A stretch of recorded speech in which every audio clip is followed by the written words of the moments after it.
tayo sa bobo na tagapagsalita ng Malacanang patungkol dito sa sinabi ni Pulong Duterte, dahil alam naman natin na yung ICC ay hindi na po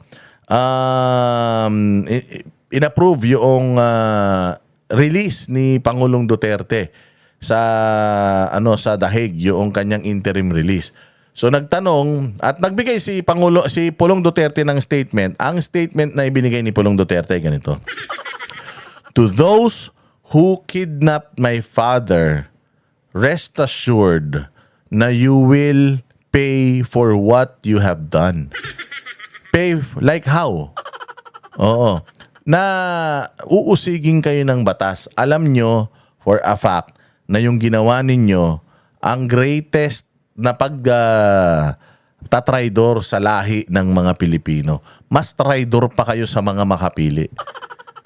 So sisiguraduhin ko na mananagot ang lahat. Mananagot. Kidnapping mananagot. Tingnan ninyo kung anong sagot ng tagapagsinungaling. Yung aso ng Malacanang.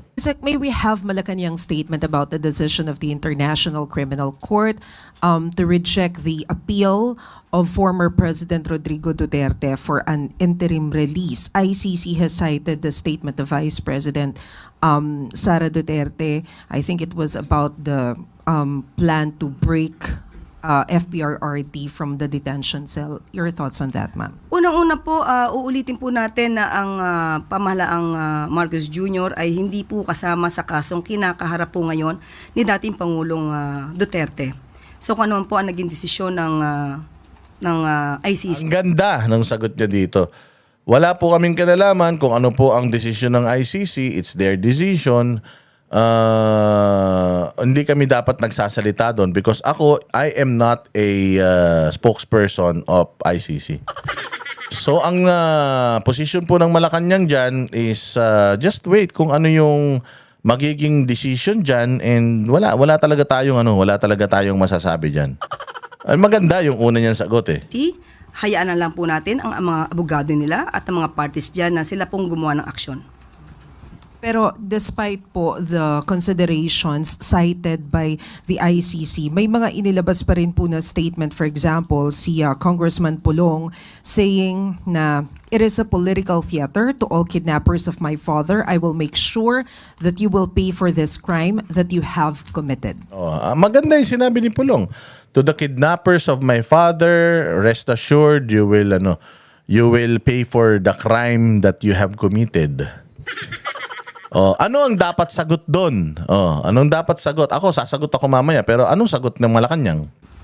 Unang-una po, hindi po dapat tayo mabuhay sa mga pagbabanta. Tayo po ay nasa sinasabing civilized society at wala po tayo sa isang barbaric world. Tanga, no?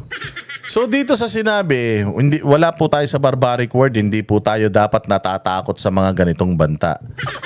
Bobo talaga Ako ang pwede kong isagot dyan. Ano naman talaga yan? Syempre, tatay niya yan. Tapos, kung feeling niya, talagang merong hindi magandang nangyari, hindi dumaan sa proseso, it's his right na to go after yung sa tingin niya yung mga tao na gumawa ng mali sa kanila. It's just right. Walang problema doon. So, yun ang sagot. Pero para sabihin mo na hindi tayo dapat nagpapatakot. So ibig sabihin, inamin dito ni Claire Castro na talagang pinakidnap nila si Pangulong Duterte. Bakit? Sinabi niya na hindi tayo dapat natatakot sa mga ganitong klase ng mga pronouncement. Wala na tayo sa barbaric word para matakot bla bla bla. So dininay niya yung una na magbigay ng statement, pero dito sa statement na lahat ng mga gumawa sa tatay ko ng pagkakamali hahabulin ko. Dahil alam ni Claire Castro na mali talaga yung ginawa ng Malacanang, mali yung ginawa ni Bongbong Marcos at ng kanyang mga kasabwat dito sa pagpapadala kay Pangulong Duterte, depensa siya kagad na hindi tayo dapat natatakot dyan. Kasi dapat ang sagot dyan is, normal yan normal yan na nararamdaman ng isang anak na ang kanyang ama ay nakapiit ngayon at sa tingin niya walang kasalanan. Normal yan. So, I respect his opinion. He's entitled to his opinion. Rest assured that this government will help in any way possible, blah, blah, blah, and so on and so forth. Ganun. Ganyan ang spokesperson. Dapat madiplomasya ka. Eh hindi you're speaking in behalf of, sa bagay, klaro naman kasi yung trabaho ni Claire Castro na maging na dumipensa. So didipensya siya kapag sa tingin niya inaatake siya. Wala naman sinabi si Pulong na si Bongbong Marcos, si Romualdez, ganito, siguradong mananagot. Wala naman siya sinabi. Ang sinabi niya, general, na those who kidnap my father, you will answer for the crimes that you have committed. Oh, di ba? Malinaw Wala naman sinabing Bongbong, pero bakit nagre-react ng ganito si Claire Castro? At the back of her mind, alam niya that marami silang ginawang mali dito sa na ito. And I hope, Pulong, na pagdating nung panahon na yun, isama mo tong putang ina nito. Isama mo to kung pwede masilya electric itong mga hayop na to.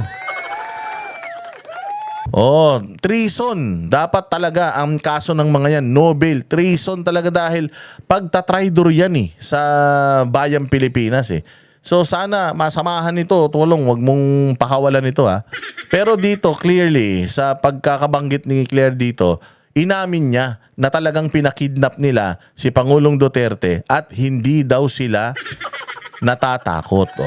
Di ba? So dapat po tayong tumugon kung ano po ang rule of law at hindi po tayo dapat natatakot o lagi na lamang nabubuhay sa pananakot. Ba't ka natatakot? Hindi, matatakot lang yung mga kidnapper ni Pangulong Duterte. Sabi niya yung mga kidnapper yun ang matatakot. Kasi I will go after yung mga nangindap sa tatay ko. Hindi naman kayo Hindi naman sabi niyo hindi niyo pinakidnap. O bakit kayo natatakot? Dapat ang sinagot mo diyan tama lang yun na habulin niya kung sino yung mga dapat nilang habulin. It's their right. Karapatan nila yan. Tayo, hindi naman tayo apektado dyan. Unang-una sa lahat, hindi naman natin, alam natin na wala naman tayong ginawang kasalanan. So, hindi naman niya tayo pinatungkulan.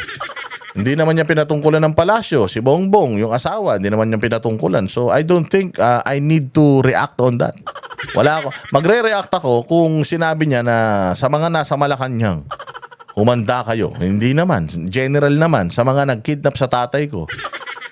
Di ba? So, ibig sabihin, ito si Claire Castro, umamin na talagang kidnapper sila at hindi daw sila natatakot. Kami ang boses ng masa, hindi natatakot.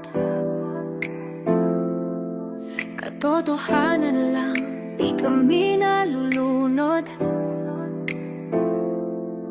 Walang bahid ng sismis, lahat ay totoo. Kahit sino ka pa, pag mali ka babanatan ka.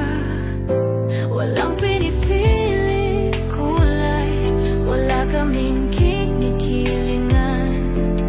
Basta para sa bayan, kami lalaban. Pagdama palakpakan, pag mali banatan. Di matitinag, di matatakot. Para sa bayan, tuloy ang sigaw. Sa harap ng kamera, walang halong takot. Mga baluktot, lahat kayo'y tutumba. Ang hustisya at